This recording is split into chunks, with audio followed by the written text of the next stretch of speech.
Mabuhay, mahal ta na.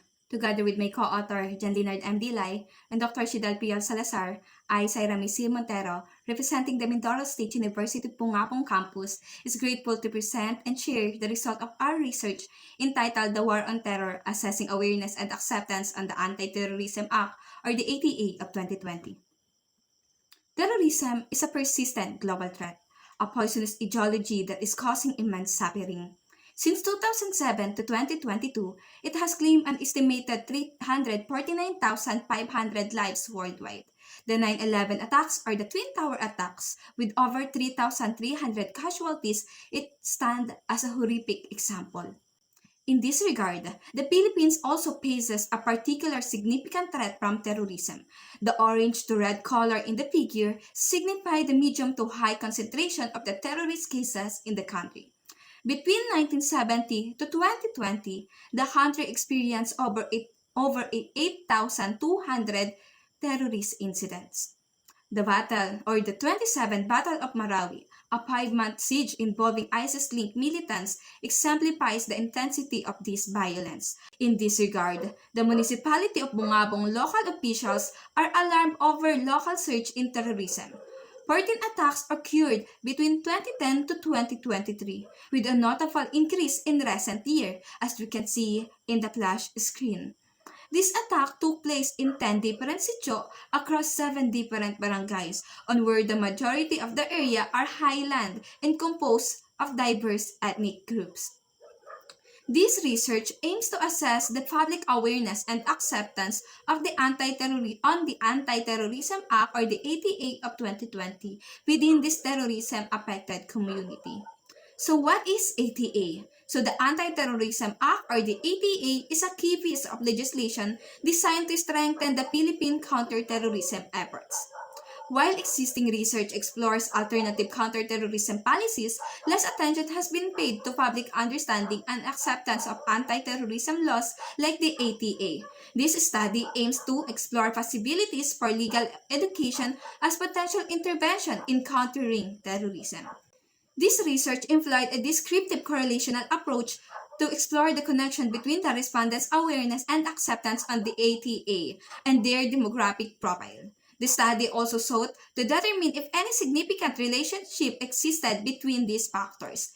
To select participants, purposive sampling was used. We'll now proceed to the results and discussion. So in terms of age, the result shows that the majority of respondents in areas with terrorist attacks were young adults, aged 16 to 35 or 47% of the sample population. This raises concerns in the vulnerability of the population in terrorist propaganda. Research has concluded that the youth desire for information and their adaptive nature are mostly exploited by the terrorists to achieve their goals. Furthermore, in terms of sex, the study found a surprisingly high participation rate by women, with 60% compared to men with 40% in areas affected by terrorism. Stereotypes can limit participation in social change efforts. Counterterrorism measures have also been criticized for perpetuating this stereotype, with men often seen as perpetrators and women as victims. The respondents also shared their concerns on red tagging and public anxiety on possibly being suspected as terrorists was present when the research was conducted. Hence, if counterterrorism efforts are not carefully implemented, it risks creating public anxiety and potentially even aligning with terrorist goals. Moreover, in terms of religion, the study found a diverse range of religious affiliations among respondents in area with terrorist attack, with the majority or the 51% identifying a Roman Catholic. However, this religious landscape also presents potential weaknesses. Unequal representation, marginalization of minority religions, and intolerance could be exploited by extremists to spread propaganda, given that the Philippines are facing challenges in ensuring religious equality. Furthermore, in terms of estimated monthly income, the study found that a significant majority, 80% of the respondents in areas affected by terrorism live in poverty, with a monthly income below 5,000 pesos. It magnifies the blatant reality in the struggle of the Filipinos to make ends meet. To end the topic on the demographic profile, in terms of educational attainment, the finding shows that majority of the respondents has a low educational attainment, with 97% of the population fail to graduate in higher education. Again, 97%.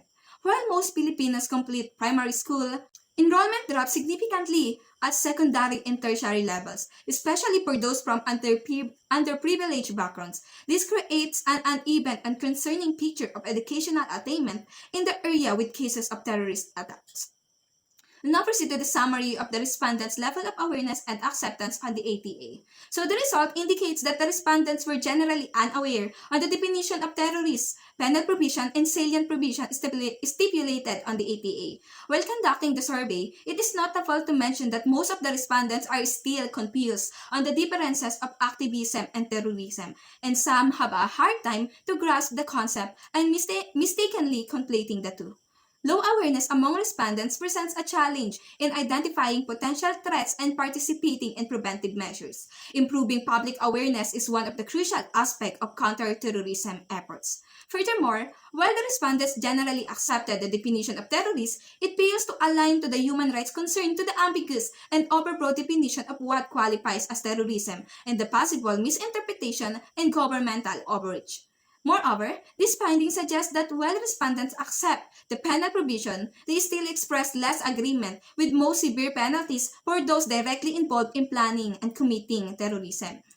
Given this, the non-acceptance of the respondents in salient provision stems from strong opposition in warrantless arrests, long detentions, potential misuse of authority, and red tagging. This suggests a desire for a balance between public safety and individual rights. We'll now proceed to the relationship between demographic profile and the level of awareness on the Anti-Terrorism Act. The study found a negative correlation between age and awareness on the ATA of 2020 regarding terrorist definitions and penalties. This means younger respondents were more likely aware about this aspect of the ATA compared to the older respondents. We will now proceed to the relationship between the demographic profile and the level of acceptance on the ATA. The study identified interesting connections between estimated monthly income and the acceptance toward the salient provision of the ATA. Individuals with higher incomes were more likely accepting of the salient provisions, potentially due to having fewer negative interactions with a legal system. Conversely, those with higher educational attainment were less accepting of the law's definition of terrorism. This suggests that education fosters critical thinking skills and allow individuals to identify potential vagueness within the law, as supported by the research on the impact of education on legal understanding. Furthermore, the relationship between respondent level of awareness and acceptance on the ATA, it found a surprising relationship between awareness and acceptance on the ATA. Despite a general lack of knowledge about the law provisions, a positive correlation emerged between an awareness and acceptance. This suggests two possibilities. First, respondents with limited knowledge may have relied on their own values when forming an opinion about the ATA. Second, a lack of information could have led the lack of information could have led them to depend on the researcher's interpretation, potentially influencing their responses. Hence, people often equate their personal values with legal norms. The study underscores the importance of clear communication and public legal education to prevent both positive and negative biases in public opinion on complex legal issues. Unawareness can lead to uninformed acceptance, while a lack of clear information can cause disagreement. Overall, the demographic profile of the respondents such as age, sex, religion, income, and educational attainment exhibit vulnerability of the population and terrorism propaganda. A varied landscape of awareness and acceptance among the residents reflect on the varied levels of understanding and concern regarding the ATA implication for civil liberties and freedom. While some respondents demonstrate support for the Act, others express apprehension about its potential impact on human rights and freedom. The local government unit may, in collaboration with the higher education institution, design and implement a comprehensive public legal information campaign that utilizes various channels like digital platforms to reach the target audience effectively. The local government unit and supporting agencies of the ATA of 2020 may encourage young adults to participate in community-based programs that promote social justice and responsible civic engagement. And the local government unit may design accessible and engaging programs that clarify the definition of terrorism in the ATA, dispel misconceptions, and promote understanding of its nuances and potential misinterpretations. Thank you for listening and God bless.